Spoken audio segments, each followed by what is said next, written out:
नमस्कार दोस्तों, national updates की एक और वीडियो में आपका स्वागत है। चलिए देखते हैं आज के महत्वपूर्ण अपडेट्स। पहली अपडेट कर्नाटका से है, जहां बेंगलुरु इंटरनेशनल एयरपोर्ट भारत का पहला स्मार्ट एयरपोर्ट कुछ ही सालों के अंदर बनने जा रहा है।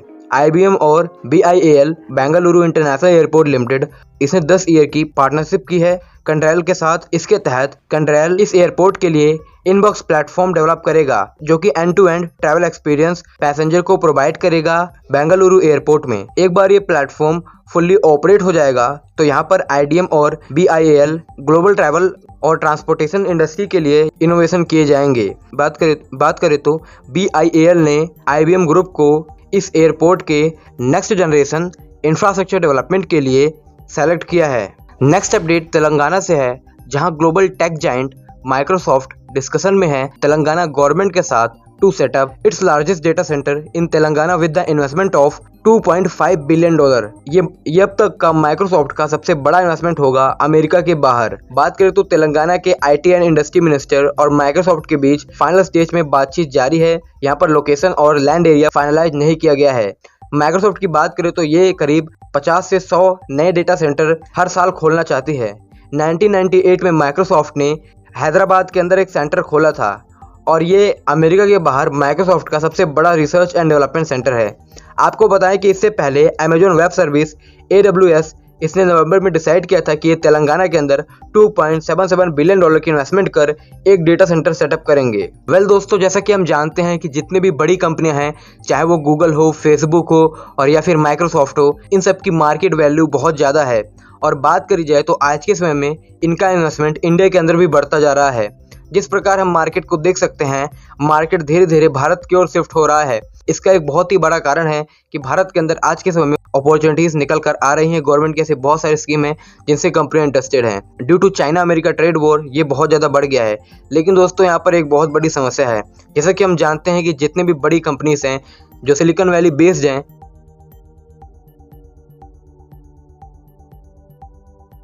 यहाँ पर लेफ्ट आइडियोलॉजी का इन्फ्लुएंस काफ़ी बड़ा है और इसका नुकसान देश के अंदर हो सकता है। कई सारे देश विरोधी ग्रुप्स वगैरह चल रहे हैं जिनको ये सब बैन नहीं कर रहे हैं और एक तरीके से देखा जाए इन फ्यू ईयर्स इनकी पावर और भी ज़्यादा बढ़ जाएगी। और भारत के अंदर जिस प्रकार ये निवेश कर रहे हैं, ये अपनी पकड़ और भी मजबूत करना चाह रहे हैं। दोस्तों, एक तरफ देखा जाए तो इनके इन्वेस्टमेंट से देश के अंदर काफ़ी फायदा होगा, लेकिन एक नए नुकसान जो कि पहले तो समझ नहीं आ रहा था लेकिन अब धीरे धीरे उजागर हो रहा है। चाहे आप यूट्यूब पे देखें, चाहे गूगल पे देखें। और दोस्तों, सिर्फ मैं अपनी बेसिस पे नहीं बोल रहा है, इससे रिलेटेड कई आर्टिकल पब्लिश है, आप जाकर उनको देख सकते हैं।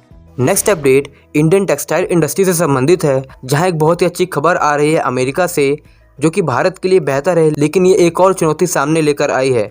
दोस्तों, चाइना की सिंजियांग प्रोविंस, जिसको ईस्ट तुर्कमेनिस्तान के भी नाम से जाना जाता है, यहाँ पर चाइना का 86% कॉटन का प्रोडक्शन होता है और यहाँ से एक्सपोर्ट किया जाता है। अमेरिका ने सिंजियांग प्रोविंस से टेक्सटाइल प्रोडक्ट्स पर बैन लगा दिया है। अराउंड 30% अमेरिका की टेक्सटाइल इंडस्ट्री में चाइना का योगदान है।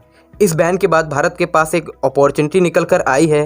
भारत चाइना के मार्केट शेयर को कवर कर दे। दिक्कत की बात यह है कि भारत को बहुत ही बड़ी टक्कर वियतनाम और बांग्लादेश से मिल रही है। रिसेंटली इंडियन गवर्नमेंट ने rebate of state and central tax इस स्कीम को दोबारा शुरू कर दिया है, जिससे एक्सपर्ट्स का मानना है कि इससे भारत का गारमेंट एक्सपोर्ट बढ़ेगा। अगर 30% में केवल भारत 5% हिस्सेदारी भी कवर कर लेता है तो भारत का एक्सपोर्ट $2 अरब बढ़ जाएगा।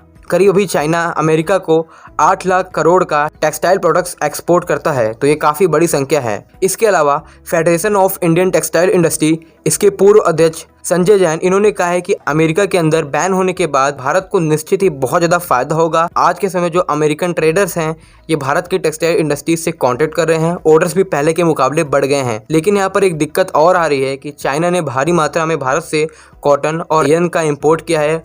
अब वो भारत के नाम पर, यानी कि अमेरिका के अंदर मेड फ्रॉम इंडियन कॉटन ये कहकर प्रोडक्ट्स बेच सकता है। नेक्स्ट अपडेट वोडाफोन आइडिया से है, जहां सेंट्रल गवर्नमेंट ने 5000 करोड़ की फॉरेन डायरेक्ट इन्वेस्टमेंट ये प्रपोज की थी।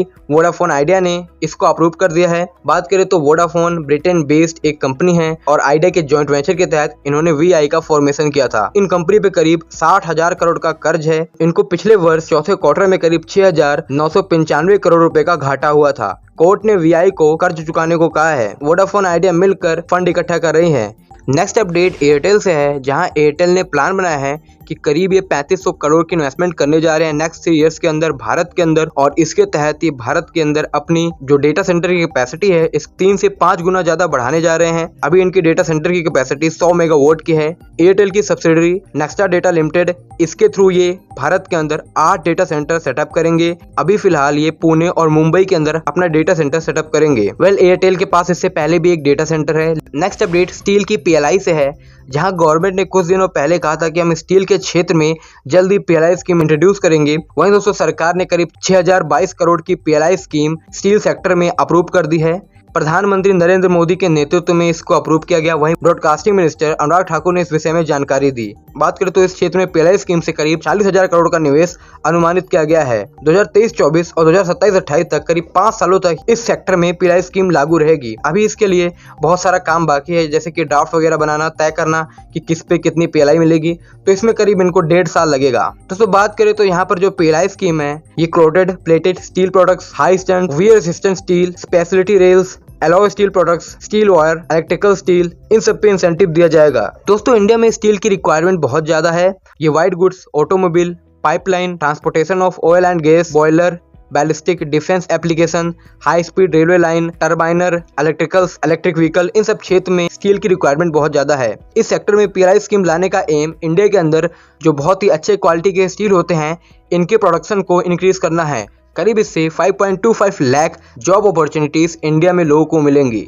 नेक्स्ट अपडेट इंडियन रेलवे से है, जहां नेशनल ट्रांसपोर्टर 180 किलोमीटर प्रति घंटे की रफ्तार से ट्रेन के ट्रायल को सफल किया है। ये trial western central railway zone में कोटा डिवीजन के अंदर किया गया है। यहाँ पर LHB के AC कोचेस थे। बात करें तो ट्रायल नागदा, कोटा, सवाई माधोपुर इस सेक्शन पर किया गया है। भारत के अंदर ये LHB कोचेस पे सबसे तेज ट्रायल है जो कि सक्सेसफुली पूरा हुआ है। नेक्स्ट अपडेट जोमेटो से है, जहाँ जोमेटो भारत का पहला यूनिकॉर्न स्टार्टअप बना है जिसने अपने आप को नेशनल स्टॉक एक्सचेंज और बॉम्बे स्टॉक एक्सचेंज में लिस्ट किया है।